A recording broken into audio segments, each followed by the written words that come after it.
Hello doctors, मैं doctor करमप्रीत Kaur. आज की इस वीडियो में हम समझेंगे एक रेमेडी। आज की रेमेडी है कोलोसिन। एक बच्ची का केस मेरे पास चल रहा था कुछ टाइम से। 7-8 साल की वो बच्ची थी। उसको मेन प्रॉब्लम थी, उसको चेस्ट कंजेशन होती थी, कफ, कोल्ड और फीवर जल्दी हो जाता था। और कई बार तो उसकी इतनी कंडीशन वर्स हो जाती थी, उसको इन्हेलर भी यूज़ करना पड़ता था। और मैंने उस पर कई मेडिसिन ट्राई की। जैसे उस बच्ची का बिहेवियर था कि बहुत ज़िद्दी, लड़ाकी और वो डरपोक बहुत थी। अंधेरे से, इंजेक्शन से अकेले नहीं बैठती थी और अपनी मम्मा के बिना बिल्कुल नहीं रहती थी और किसी के साथ बात नहीं करती। स्कूल में किसी भी फंक्शन में पार्टिसिपेट नहीं करती थी, बहुत ही टिमिड, शाई। और वो अपनी प्रॉब्लम किसी को नहीं बताने देती थी। किसी के साथ वो अपने बारे में अपने पेरेंट्स को बात नहीं करने देती थी और अपनी प्रॉब्लम के बारे में तो किसी को बताना नहीं चाहती थी वो। जब उसके पेरेंट्स मेरे पास भी आते उसकी मेडिसिन लेने, तो अपने पेरेंट्स को बोलती कि मैडम को डिटेल में नहीं बताना अपने। और बहुत ही समझदार 7-8 साल की बच्ची, बहुत ही मैच्योर लड़की थी, लेकिन ज़िद्दी बहुत थी, लड़ाकी बहुत। और उसको जब कोई उसकी तारीफ़ करता, उसके पेरेंट्स ने बताया कि हम उससे अगर कोई काम करवाना होता है तो हम उसकी तारीफ़ करते हैं कि तुम तो बहुत अच्छी है, तेरा ब्रदर तो बिल्कुल अच्छा नहीं है, ये तो हर काम कर लेती है, तो बहुत सियानी बच्ची है। तो वो सभी काम कर देती थी, प्यार से वो सभी काम कर देती थी, लेकिन ज़िद में वो कभी कोई काम नहीं करती और वो प्यार से ही ठीक आती थी। गुस्से से तो वो और भी बिगड़ती। और इस बिहेवियर के बेसिस में मैंने उसको कई मेडिसिन्स दी, जैसे लाइकोपोडियम, स्ट्रामोनियम, हायोसाइमस, क्रियोजोट और सभी मेडिसिन्स फेल। सलीशिया भी दी मैंने और सभी पोटेंसीज में मैंने ट्राई की, लेकिन पार्शल रिलीफ मिलता था, कुछ रिलीफ हो जाता, फिर दोबारा प्रॉब्लम आती। तो एक दिन उसके पेरेंट्स उस बच्ची को मेरे पास लेके आए और उन्होंने मुझे एक एपिसोड बताया जो वो बच्ची के सामने ही मुझे बता रहे थे। उसके मम्मा, पापा और बच्ची थी।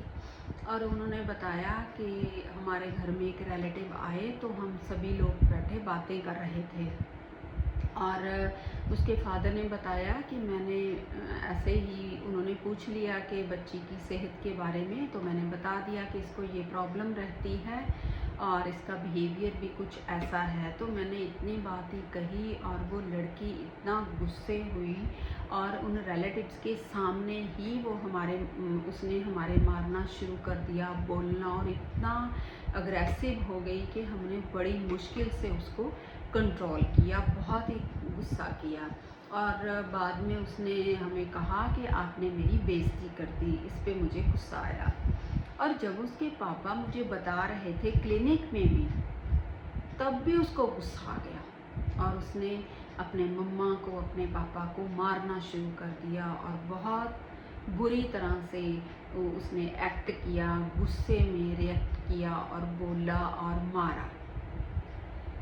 तो मैंने उसकी मेडिसिन चेंज करी और अब मैंने उस बच्ची को मेडिसिन दी कोलोसिंथ। और कोलोसिंथ से मुझे बहुत ही अच्छा रिज़ल्ट मिला। इस एपिसोड ने मुझे कोलोसिंथ स्ट्राइक की। उस बच्ची को गुस्सा आया और उसने अपनी बेइज्जती फील की, उसकी वजह से उसको गुस्सा आया। और ये रूब्रिक्स हैं: elements from indignation, anger with, elements from anger, bitterness with, elements from mortification, anger with. Means कि जो सभी रूब्रिक्स हैं कोलोसिंथ रेमेडी के, एंगर और इंडिग्नेशन की वजह से उसको बहुत सारी प्रॉब्लम्स होती है कोलोसिंथ रेमेडी के पेशेंट को। ऐसे ही इस बच्ची को मैंने कोलोसिंथ दी 30 में दी, तो मुझे बहुत ही अच्छा रिज़ल्ट मिला। बिहेवियर में भी चेंज हुई और उसकी प्रॉब्लम तो बिल्कुल ही सॉल्व हो गई और दोबारा उसको सीवियर एपिसोड नहीं आया और धीरे धीरे वो रिकवर कर गई। जैसे मैंने देखा कि जो कोलोसिंथ रेमेडी है उसमें सभी प्रॉब्लम्स जैसे vomit after indignation with anger और menses suppressed from indignation with anger और pain abdomen from indignation with anger, और इसमें बहुत सारी प्रॉब्लम्स हैं जो इंडिग्नेशन, मॉर्टिफिकेशन एंड एंगर की वजह से आती है। इसका पेशेंट जब उसकी बेइज्जती हुई, जब उसको कुछ बुरा लगा दूसरे का, तो वो रिएक्ट करता है बहुत ही गुस्से में। ये है typical colocynth patient. Colocynth patient को इंडिग्नेशन में बहुत बुरी तरह से गुस्सा आता है, अनकंट्रोल्ड गुस्सा आता है, उसको बहुत ही बिटरनेस होती है और बहुत ही बुरा लगता है। आप अपनी प्रैक्टिस में कोलोसिंथ को अप्लाई करिए। Okay, thank you.